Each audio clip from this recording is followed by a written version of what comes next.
USA Today. The incredible spirit of Nashville. Grit and hope amid the grief after deadly Tennessee tornadoes.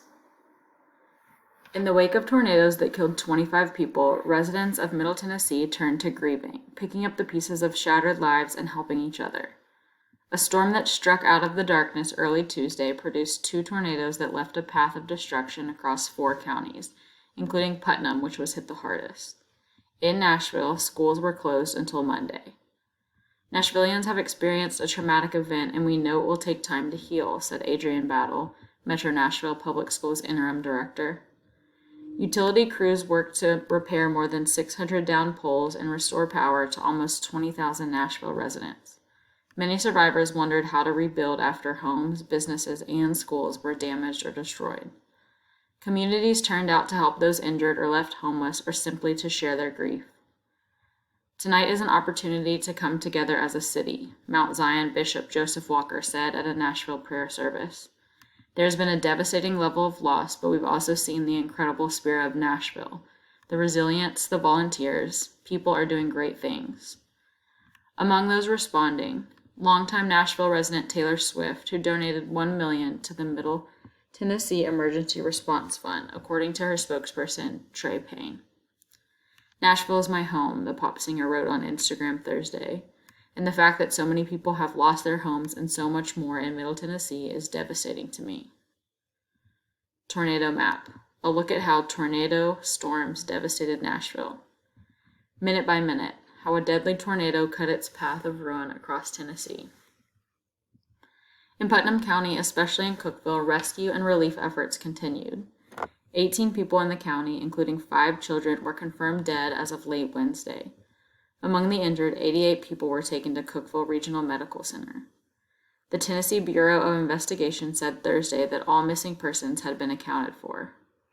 Wednesday, White County Sheriff's volunteer officer Jacob Simmons and a search dog named Nala combed through the lumber piles that used to be backyard sheds and peered under Putnam County homes flattened to their foundations in an increasingly desperate search for survivors. The volunteers, speaking in hushed tones to listen for signs of life, rechecked homes marked by painted X's that signaled crews had come through once. 6- and 7-person teams fanned out across a 25-acre marshy Cookeville field in rubber boots and waders in the hopes of covering as much ground as possible under sunny skies before rain rolls in Thursday. The growth is 6 to 7 feet high in a very thick, marshy area, Putnam County Mayor Randy Porter said. A lot of debris is there. We've got weather coming in tomorrow, so we're trying to get through as much of that as possible. 2 people were killed in Nashville, 4 in Wilson County, and 1 man in Benton County. Nashville Tornado Day 3. What to know as relief efforts continue. 6 people spent the night in emergency shelters, but most of those who lost their homes found shelter with relatives or in hotels. Among the fatalities were James and Donna Eaton, married for 58 years, who died side by side on a mattress thrown from their bed in Mount Juliet. Many who survived shared harrowing stories of the tornado's destructive power. Valerie Fisher, who spoke at Mount Zion Baptist Church, said she was awakened in bed in North Nashville by a severe weather alert on her phone. It said, "Take shelter," and I've never seen that before. I was trying to, wake up a little and read it, but there was no time, she said. There was no time to move. The next moment, a tornado ripped the roof from her home and sent a tree slamming into the house. Fisher said the force of the wind pulled her from her bed, pinned her against the wall, and pummeled her with flying debris. Pastor Derek Moore of Hopewell Missionary Baptist told the gathering at Mount Zion that his church, built in 1878, lost stained glass windows, its ceilings, and walls. Moore said he was still figuring out where the congregation would worship, hold weddings and funerals, and move forward. That night was so bad, but then there was such a beautiful morning, he said. I must believe that joy will come.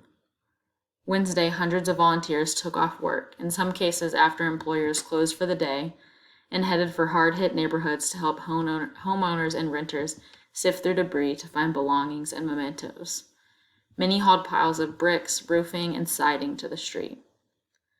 Tracy Sparks, 51, was one of about 30 members of Poplar Grove Baptist Church who came to the flattened home of fellow church members Peter and Regina Weber. The couple, both in their 80s, remained hospitalized in stable condition after the storm destroyed their home in Baxter.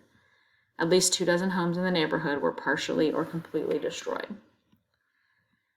Read this. Nashville's devastating tornado may be the start of a brutal month for twisters in USA. Donna Barnett, 50, sorted through the rubble that was once her home, picking out photos still intact among the wreckage. As the tornado ripped through her home, she and her husband Gary hid under a mattress on the second story, barely having time to react. When it was over, they were lying on the concrete foundation of their home.